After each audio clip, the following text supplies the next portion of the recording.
ये बड़ा इंपॉर्टेंट है। 1929 का अधिवेशन, अध्यक्षता किसने करी थी?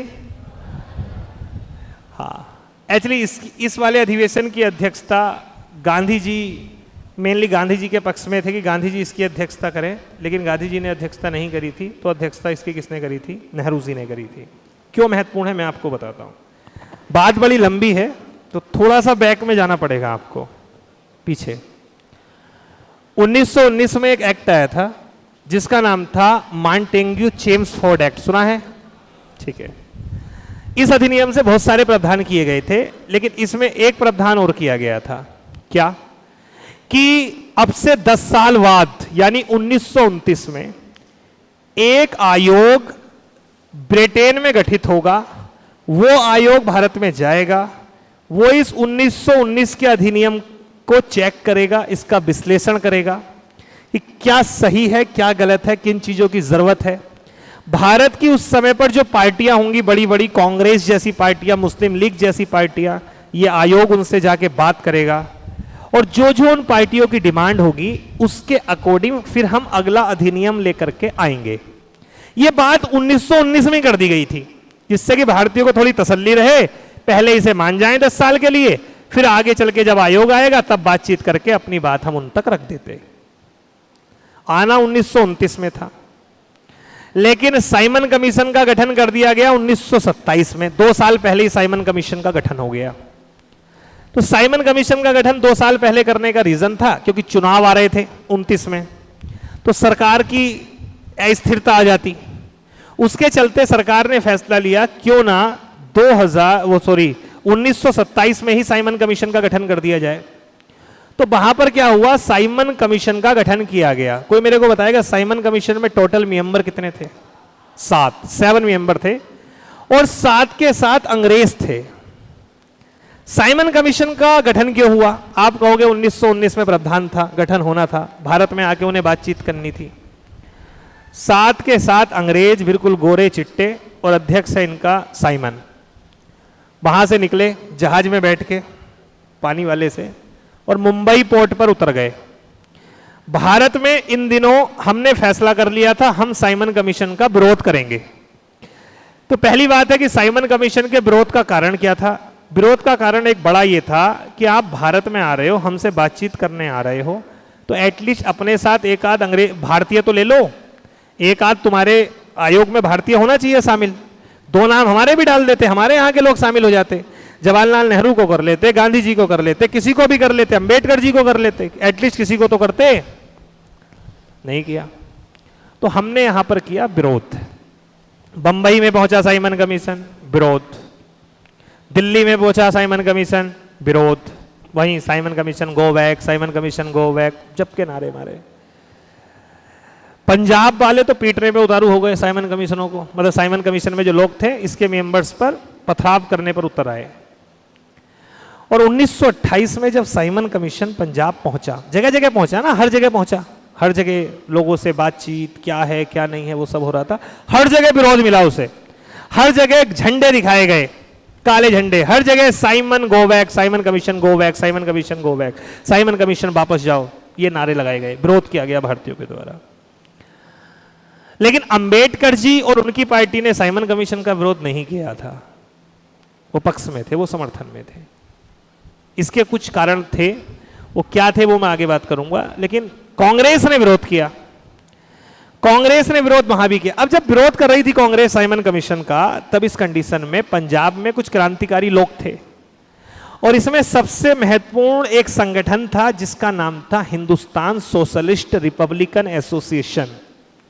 ये शायद आपने नाम ना भी सुना हो, नहीं सुना कोई बात नहीं है। एक संगठन बना था 1928 में ही, ये बना था 1928 में एक संगठन बना था जिसका नाम था HSRA, यानी Hindustan socialist Republican association, Hindustan socialist Republican association HSRA। इसकी स्थापना किसने करी थी? इसकी स्थापना करी थी आपकी किसने? आजाद ने, आजाद। और कहां करी थी पता है? इन्होंने करी थी फिरोज शाह कोटला मैदान, दिल्ली। फिरोज शाह कोटला मैदान ये कहां पर था? दिल्ली में। इसमें स्थापना करी थी चंद्रशेखर आजाद ने, किसकी? HSRA की, हिंदुस्तान सोशलिस्ट रिपब्लिकन एसोसिएशन। महत्वपूर्ण है, सब आगे आएगा। आज फिरोज शाह कोटला मैदान का नाम फिरोज शाह कोटला मैदान नहीं है, पता है क्या है आज? इसका नाम क्या है आज? अरे बताओ। अरुण जेटली नाम सुना है? इसका नाम फिरोज शाह कोटला मैदान का नाम चेंज करके आज अरुण जेटली मैदान कर दिया गया है। ठीक है, तो इसको थोड़ा ध्यान रखना। तो फिरोज शाह कोटला मैदान में HSRA की स्थापना हुई। इसमें सदस्य कौन कौन शामिल थे मैंने बता दिया। इसमें भगत सिंह भी शामिल थे, इसमें राजगुरु भी शामिल थे, ठीक है, इसमें लाला जी भी शामिल थे। अच्छा, कुछ लोग इसमें ऐसे थे जो उधर कांग्रेस में भी शामिल थे, क्योंकि ये तो कांग्रेस के साथ काम तो मिलकर ही कर रहे थे, लेकिन कांग्रेस में गांधी का रुख चलता था, गांधीवाद चलता था, तो ये थोड़ी थोड़ी अपनी चलाते थे। और मैं आपको बता दूं, ये संगठन रियल में एक संगठन का मतलब मैं ये कह सकता हूं कि एक पहले संगठन था, ये उसको पुनर्जीवित किया गया था। एक पहले संगठन बना था 1924 में, HRA, हिंदुस्तान रिपब्लिकन एसोसिएशन। नाम सुना है इसका कभी? इसकी स्थापना हुई थी कानपुर में, और ये स्थापना करी थी सचेंद्रनाथ सन्याल ने। सचेंद्रनाथ सन्याल ने स्थापना करी थी HRA, हिंदुस्तान रिपब्लिकन एसोसिएशन। सब उसी समय की बातें चल रही हैं। ये संगठन रियल में क्या था? इनका उद्देश्य ये था कि हम जितने भी गर्म खून वाले लोग हैं मिलेंगे और मिलकर के इन अंग्रेजों को बाहर निकालेंगे। अच्छा, ऐसा क्यों हुआ? ये भी क्यों बना HRA? क्योंकि गांधी जी पर विश्वास उठ चुका था लोगों का। और क्यों उठ चुका है आप भी जानते हो, क्योंकि उन्होंने 1922 में चोरा चोरी कांड के तहत अपने असहयोग आंदोलन को वापस ले लिया है या नहीं? तो HRA बना। अब इन्होंने एक लफड़ा कर दिया 1925 में, जिसे इतिहास में आप कहते हैं काकोरी कांड। क्या करा इन्होंने 1925 में? काकोरी कांड कर दिया। काकोरी बेसिकली एक जगह जो ये सहारनपुर और लखनऊ मार्ग में पड़ती है, एक रेलवे स्टेशन। तो वहां पर इन्होंने क्या करा, काकोरी नामक एक स्थान था, वहां पर इन्होंने एक ट्रेन को लूट लिया, एक मालगाड़ी को लूट लिया।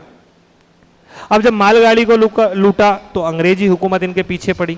कुछ लोग पकड़े गए, कई लोग पकड़े गए, कई पर मुकदमा चला, कई को उम्र कैद हुई, 4 को फांसी हुई। काकोरी कांड में 4 लोगों को फांसी हुई थी। अशफाक उल्ला खां, राम प्रसाद बिस्मिल और राजेंद्र लाहड़ी और रोशन सिंह, 4 लोग थे जिन्हें फांसी हुई काकोरी कांड में। मैंने फिर से कहा, इतनी बार आ जाएंगी बातें, इतनी बार आ जाएंगी, तुम्हें नोट्स खोलने की जरूरत नहीं पड़ेगी, तुम्हें चीजें याद हो जाएंगी। तुम्हें मॉडर्न हिस्ट्री पूरी, मैं फिर से कह रहा हूं, मैं तुम्हें तुम्हारे दिमाग में जाएगी, तुम्हें एक एक चीज किसके बाद क्या घटना हुई वो सब याद हो जाएगा।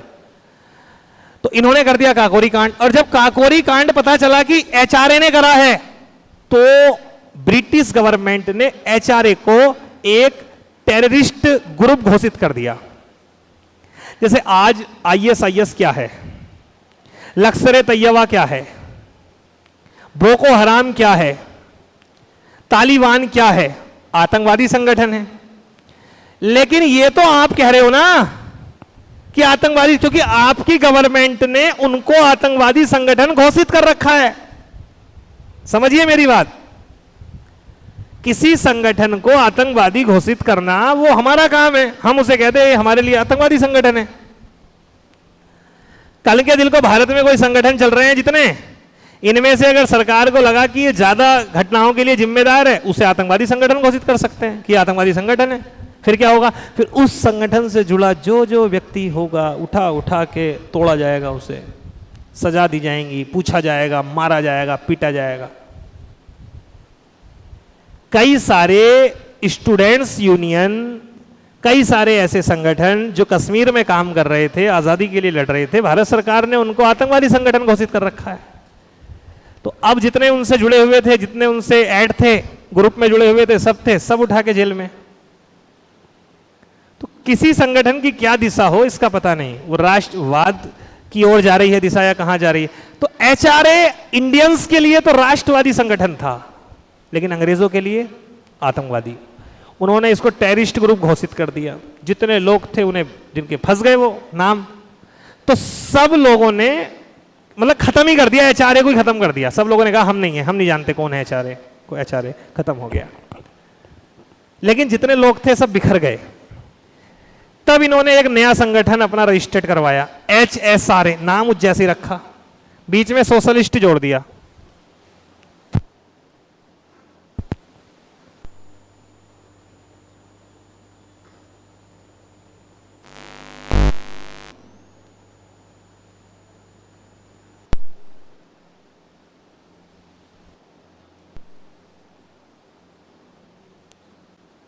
रख दिया एचएसआरए।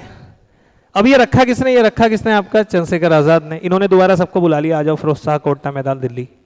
वो इन्होंने नया संगठन बनाया HSRA, Hindustan socialist Republican association. उसका नाम था एचआरए, हिंदुस्तान रिपब्लिकन एसोसिएशन। और इससे सब आके जुड़ गए एचआरए वाले। तो अब इनका फायदा क्या हो गया? ये आतंकवादी संगठन नहीं था। अब जिस समय ये बना, बस ज्यादा समय नहीं हुआ, इनकी बैठक हुई। सब लोग चंद्रशेखर आजाद को फॉलो करते थे। तो चंद्रशेखर आजाद ने कहा कि साइमन कमीशन भारत में है इस समय पर और उसका विरोध हो रहा है, और पंजाब में साइमन कमीशन पहुंचने वाला है।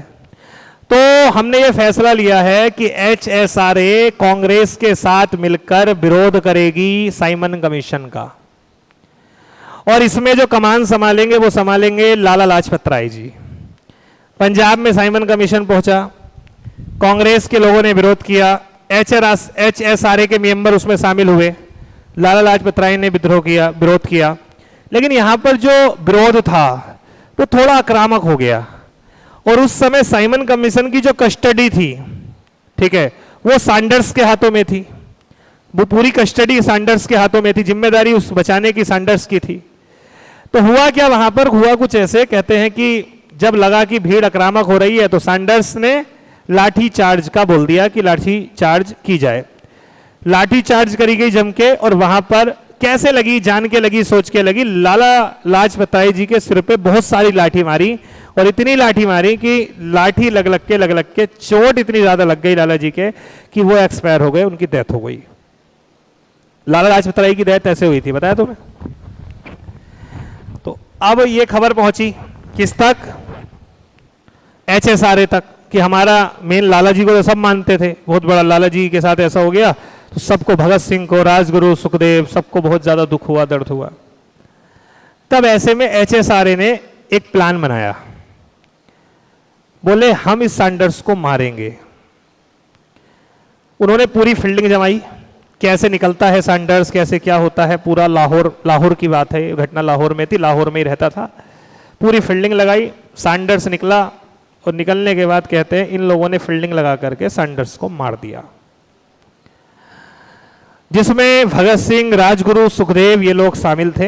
ये घटना 1928 के लास्ट की है, बिल्कुल लास्ट में हुई ये घटना 1928 में। इतिहास में इस घटना को कहा जाता है लाहौर हत्याकांड, इसे ही कहते हैं सैंडर्स हत्याकांड। तो सैंडर्स को क्यों मारा आप समझ रहे हैं? इसलिए सैंडर्स को मार दिया।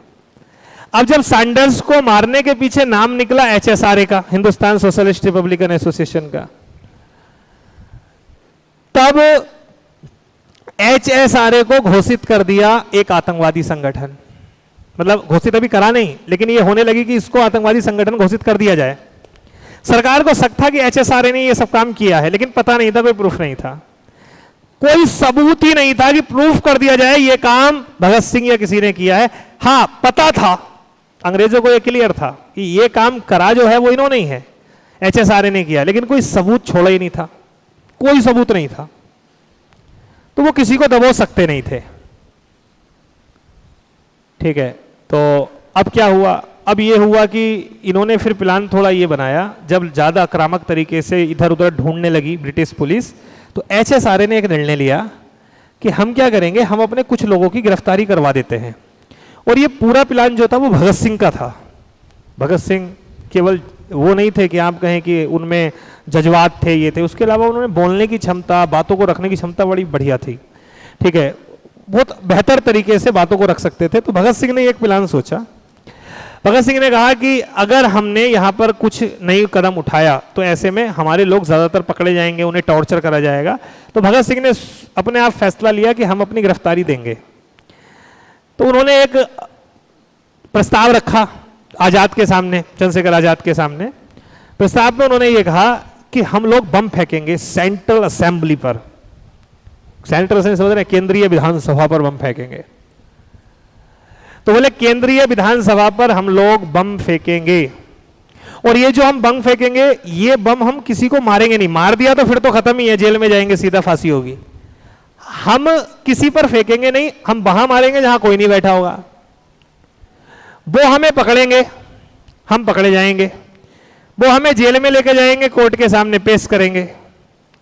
कोर्ट में हम जज को बताएंगे कि हम मारना चाहते तो हम मार ना सकते, जो बम हमने खाली जगह पे डाला है वो एक आध के सिर पे डाल देते, मार सकते थे ना। तो हम उससे ये बताना चाह रहे हैं कि हमारा उद्देश्य मारना नहीं है, हमारा उद्देश्य अपनी बात आप लोगों को सुनाना है कि हम क्या चाह रहे हैं। बात समझ रहे हैं? तो ये एक उनकी थोड़ी सी ये चाल सोची इन्होंने कि हम ऐसा करेंगे तो उससे क्या होगा, ब्रिटिश गवर्नमेंट को ये लगेगा यार सही बात है, ये हिंसक नहीं है, ये लोग किसी को मारना नहीं चाहते। ये कहीं ना कहीं बचाव के तौर पे ये काम करना चाह रहे थे कि देखो मौका था तब भी नहीं मारा हमने, तो तुम कैसे कह सकते हो कि HSRA ऐसा है वैसा है। ऐसा ये करना चाह रहे थे। अब सोच के देखो, सामने वाले पे गन हो और आप उस पर आरोप लगाते हो कि उसने इतनी हत्याएं करी हैं, ये करी है, लेकिन बंदूक उसके पास है और उसने सामने वाले के बंदूक नहीं मारी, दूर कहीं निशाना लगा दिया, तो सामने वाले को लगेगा कि यार ये मार सकता था मुझे, मेरे हाथ में भी गन थी लेकिन तब भी इसने नहीं मारा। इसका मतलब मारना वगैरह इसकी आइडियोलॉजी में नहीं है। इन्होंने प्लान बनाया, तो आजाद ने कह दिया ठीक है, जो बम फेंकेंगे उसमें भगत तुम नहीं होगे, तो बताओ कौन होगा बाकी। अरे मैं फेंकूंगा, मैं फेंकूंगा। सबको बहुत ज़्यादा वो मरने की वो थी सबके अंदर। अब मूवी देखना अपने, मैं फिर से कहता हूँ आपके अंदर भी तो राष्ट्रवादी चेतना कहाँ है।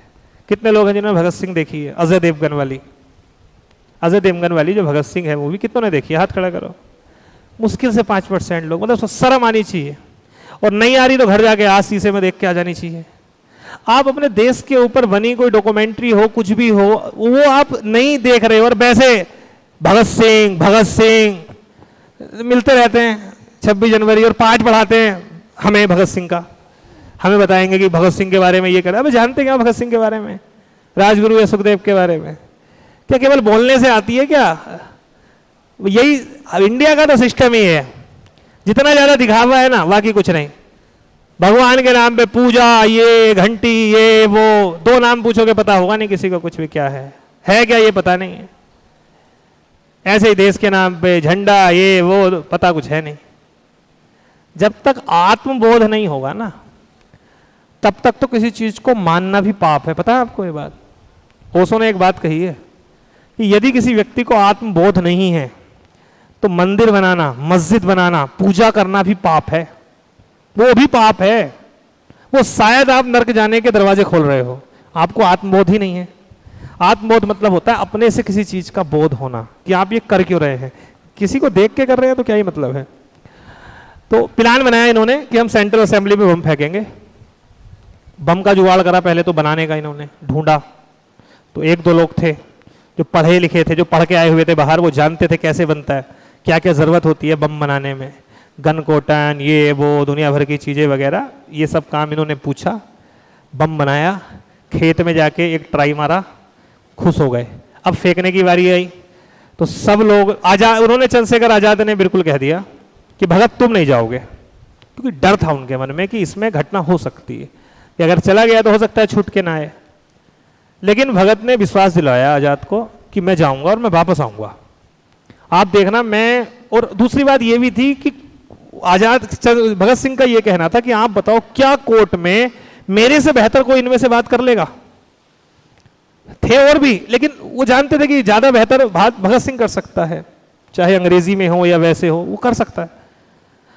तो उसके बाद में क्या हुआ, उसके बाद में प्लान बना, तो बोले भगत सिंह के साथ एक व्यक्ति और जाए कोई। तो भगत सिंह पूछा कौन, तो सब फिर पागल कि मेरा भगत मुझे लेके चल, मुझे लेके चल। तो भगत ने अपने आप ही नाम लिया बटुकेश्वर दत्त का। वो खुश हो गया सीना चौड़ा करके, अरे भाई ठीक है मेरा नाम ले लिया। तो मतलब खुशी उस समय की वो वही लोग फील कर सकते हैं जो उस परिस्थितियों में थे। दोनों ने प्लान बनाए, चले गए अंदर। वहाँ पर वेशभूषा बदल बदल के वैसे ही जैसे कि मेंबर हों, उसके सदस्य हों सेंट्रल असेंबली के, पहुंच गए। और जाने के बाद में चर्चा चल रही थी उस समय पर, एक तो पब्लिक सेफ्टी बिल, दो बिलों पे चर्चा चल रही थी, ट्रेड डिस्प्यूट बिल और पब्लिक सेफ्टी बिल पर। ये क्वेश्चन भी एग्जाम में एक बार पूछा हुआ है कि जिस समय सेंट्रल असेंबली बम केस हुआ था उस समय पर वहां पर सेंट्रल असेंबली में कौन से बिलों पर चर्चा हो रही थी। पब्लिक सेफ्टी बिल यानी जन सुरक्षा विधेयक पर चर्चा हो रही थी, और trade dispute bill, trade dispute मतलब व्यापार को लेके जो डिस्प्यूट था उसको समाप्त करने के लिए एक विधेयक पर चर्चा हो रही थी। तो व्यापार गतिरोध विधेयक और जन सुरक्षा विधेयक पर चर्चा चल रही थी। ये बैठे थे आराम से, मूड खराब हुआ इनका, उठे, बीच में जगह खाली थी, मारे बम दाब के दो, और पर्चे हाथ में लेके गए थे। उन पे लिखा हुआ था इनकलाब जिंदाबाद। तो इन्होंने इनकलाब के पर्चे जो है वो बांटने शुरू कर दिए और जोर जोर से नारे लगाने लगे, इनकलाब जिंदाबाद, इनकलाब जिंदाबाद, इनकलाब जिंदाबाद। उसके बाद में वो आ गई, पुलिस फोर्स वाले वो आए, इन्होंने अपनी गिरफ्तारी दे दी। सीधा कोर्ट में सब लेके गए इनको पकड़ के, जिस उसके सामने अदालत में जज में गए, मतलब जज के साथ। जज तो तुम्हें पता है उस समय ब्रिटिश अंग्रेजी जज होते थे। खड़ा करा सामने, हो गई ये खड़े आराम से। तो अब वहां पर बात क्या आई, वहां पर पहले तो ये कि इन्होंने बम फेंका है तो बम कहां से लिया, ये सब बातें दुनिया भर की बातें हुई। तो उसके लिए तो ये पकड़ में आ गए कि हाँ बम इन्होंने बनाया है। कैसे? पुलिस ने क्या कर लिया, उस लोग को पकड़ लिया, उस व्यक्ति को जिसने बम बनाना इनको बताया था कैसे बनेगा। मेरी बात समझ रहे हैं? मतलब उनने बनाना नहीं बताया था, उसने बना के दिया था, बताया नहीं था कैसे बनेगा। तो ये सब कटघरे में जाके खड़े हो गए जो थे, एक दो इनके साथ वालों को भी दबोच लिया गया, जो भी थे खड़े हो गए सब। इन्होंने बोला कि हमें बम बनाना आता ही नहीं है, ठीक है। इन्होंने ऐसे ही कर दिया कि हमें तो मिला और हमने वो चीजें कर दी, क्योंकि बम बनाना वो अपराध की श्रेणी में आता, उन्हें इनको उम्र कैद हो जाती अगर ये प्रूफ हो जाता कि ये बम बनाना जानते हैं। मेरी बात समझिए। तो ये भी इन्हें कबूल नहीं करना था। तो अब क्या हुआ, एक व्यक्ति को पकड़ लिया जिन्होंने इसको बम दिए थे बना करके। उसने बोल दिया कि तुम्हें हमने बम दिए ये सब। तो इन्होंने जो है वो कबूल कर नहीं रहे थे ये ऐसी कोई बात। इन्होंने कहा नहीं दिए। बोले तुझे ही नहीं आता बम बनाना? तो उसने बोला मुझे आता है। बोले आता है तो बता क्या क्या डलता है बम में। उसने बता दी सब चीज़ें, वो जोर से बताए, गन कॉटन, तो ये बोले गन कॉटन, ठीक है। जितनी बातें उसने बताई इन्होंने सब बातें बोली। पीछे इनके 4-5 क्रांतिकारी बैठे थे, उन्होंने पूरा नोट कर लिया, ठीक है। और नोट करके वो अपना निकल लिए। इनका केस वो हो गया, बस इनका जो काम था वो भी हो गया। कोई बात नहीं, ये केस मजे मजे में चल रहा था। कौन सा? सेंट्रल असेंबली बम केस। इनमें इन्हें ज्यादा नहीं होता, मैक्सिमम 2 साल 3 साल सजा हो जाती, 4 साल 5 साल 6 साल सजा हो जाती, जेल हो जाती। बम फेंकने में मारा कोई नहीं था ना, मरा कोई नहीं था, उम्र कैद नहीं हो सकती थी, फांसी नहीं हो सकती थी। और सैंडर्स केस की फाइल जो थी वो बंद लगभग हो चुकी थी। आजाद को बस यही डर था कि सैंडर्स की फाइल ना खुल जाए, लेकिन लफड़ा यह हुआ पुलिस ने सैंडर्स की फाइल खोल दी और इन पर केस शुरू करा सैंडर्स हत्याकांड का। ये गड़बड़ हुई इनके साथ। वो सैंडर्स वाला केस जो दब गया था 1928 वाला, उसका मुकदमा। और जैसे इनके कानों में ये पड़ी कि वो सैंडर्स की फाइल दोबारा खुल रही है, सैंडर्स हत्याकांड की फाइल दोबारा खुल रही है, तब इनके कान खड़े हो गए। फिर पुलिस को गवाह मिल गए 1-2, और वो गवाह मिले, उन्होंने बोल दिया ये ऐसे प्लानिंग हुई थी और ये हुआ था। और उसके बाद तो फिर बड़ा मुश्किल हो गया।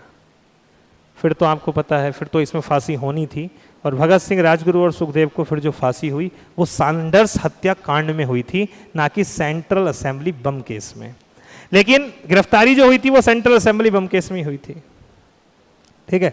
तो वैसा हुआ। तो आपको लगता है, मैं तो कह रहा हूं ब्रिटिश हुकूमत में कोई क्राइम करने के बाद कितना बुरा होता है, ये आप देखिए ना। इनसे क्या हुआ था, इन्होंने मिलकर सैंडर्स को ही तो मारा था। और आज का प्रशासन देखिए, और आप सोचते हैं कि आज हम कुछ भी कर लें। आप समझो, सामने वाला कोर्ट नहीं जाता है। सामने वाला अगर सहारा ले लेना कोर्ट का, तो बड़ी भारी पड़ जाती हैं चीज़ें, निकलनी भारी पड़ जाती है। निकलनी, आप कुछ भी हैं, कितना ही पैसा है, कुछ भी है, आपका कैरियर खत्म हो जाएगा लाइफ में। मेरी बात समझ रहे? कानून से चलती है पूरी की पूरी दुनिया, कानून सीधा सा है। अगर कानून में कोई कृत्य अपराध है तो आपका फिर वो अपराध ही, आप कितने ही जीतते रहोगे, कितने ही कुछ करते रहोगे, कोई आपको बचाने वाला इस दुनिया में मिलने वाला है नहीं। टाइम